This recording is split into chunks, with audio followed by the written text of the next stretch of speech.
In this next video, we're going to learn more about arrays and particularly how to index through, how to scroll through arrays, how to use variables to do that. That's what the goal of this video is.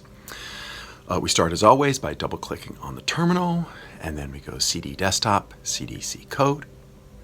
Then I want to make a new project, /makeproject.sh space, and then average underscore v2b. So this is version 2b for getting the average. This is another incremental step in calculating the average of three numbers. Then I cd into average v2b, and I open space dot, and up comes the finder, and you double click on average v2b. Just like last time, we want to take the previous version, average v2, as our template. And so in this case, you can go up to File, and then in Open Recent, it's the top one in Open Recent, usually in Xcode. That should be the case in your in Xcode for you. And so you just click on that. Then you Command A, Command V on average v2, and then Command A, Command C in average v2b, and you have the old version of average v2 as the template for your average v2b program. And then you Command S and you save it, and so that's the starting point for the changes that we're going to make in this version v2b of the average program. There are two new variables in this program. The first one is a sum, so a floating point variable sum. We have to we're gonna add up all of the different array elements into this variable called sum. And then also there's a new variable I. I is an int. It's not a float. And so int means integer. So integers are 1, 2, 3, 4, 5. That's an integer. 0, -4. Those are integers too. So countable numbers are integers. And you need to, if you're going to have a variable be an index for an array, it needs to be an integer. Okay, so let's use this to actually calculate the average of these three numbers. Let's use these two new variables to help us take the average of these three numbers. And the way we're going to do that is we're going to go sequentially, step by step, one step at a time. We're going to add one number at a time into sum.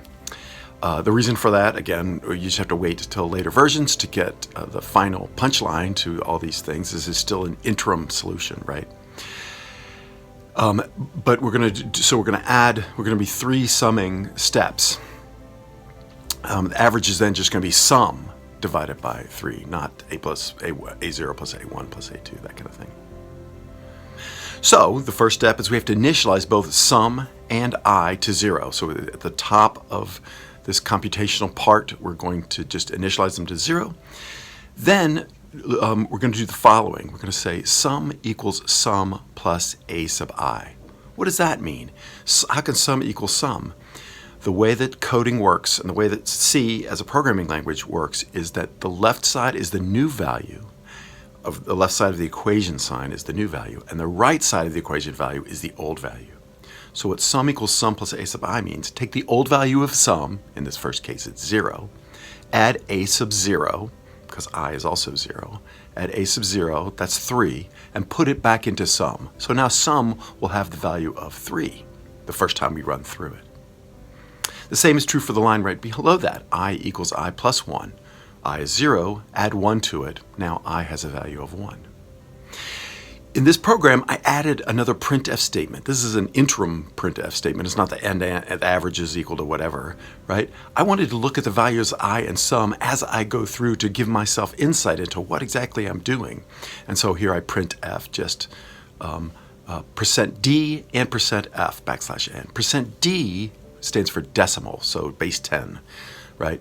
So %d is for the integer, so the first % character is correlated with the first variable after the comma, after the double quote, first argument of printf. And the second % character, %f, is associated with the sum variable.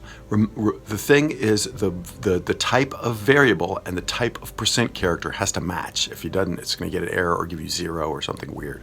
So you just have to do that. So the number of percent characters has to equal the number of variables afterwards, and they have to be in the same order. So the first one's I, so you have the percent %d first, and the second one's a float, and so you have percent %f. The second is the second percent character.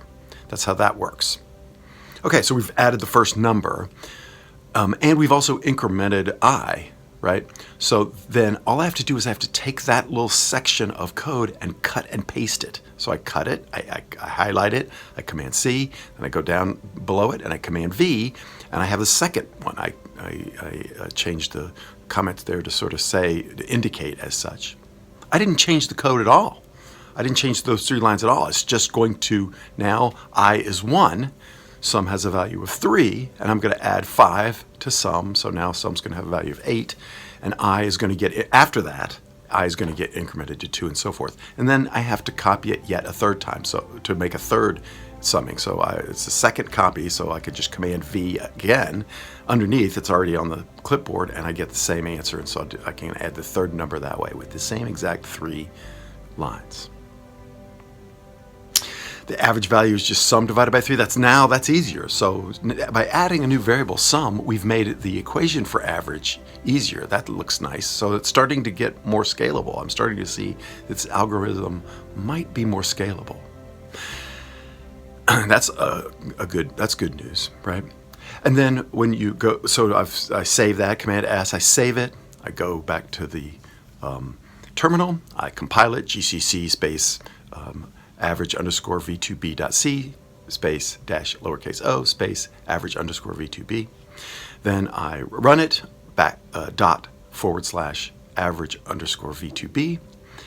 And you can see the 3 lines, the 3 interim solutions that came out. Yet, lo and behold, sum was 3 the first time, and sum was 8 the second time. And I went from 1, 2, and 3 there. And then the average is the same. Average is 5.33. It still gives you the same answer. Let's dig down a little bit deeper into those 3 interim printf statements and look at how they correlate with the code. You can see the first printf statement goes in. I has been incremented from 0 to 1 before you print out. So I was 0 in that sum equals sum plus a sub I statement, right? So we had to know that that's the case. So I was 0 for that one, even though in the printf statement I is 1, watching how I has been sequenced through that way.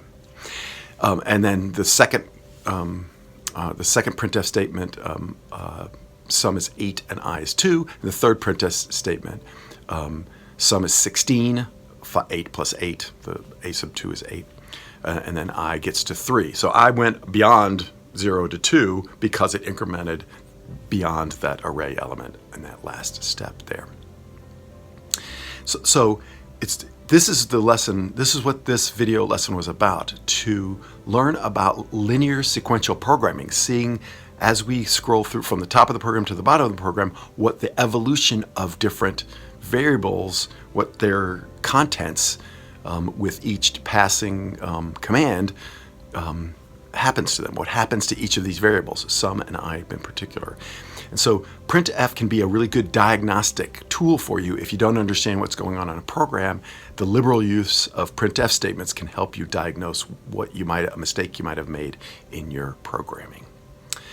We also learned that you can use a variable itself to be the index of an array. That variable has to be an integer. In this case, it's called I. That's kind of math-like, sub I is a common, I is a common index of arrays in math as well, in linear algebra. So that's what we've learned in this program. It's actually a bit more powerful than you think, and in the next video, we're going to put it all together and come up with a scalable algorithm that actually looks elegant and fancy.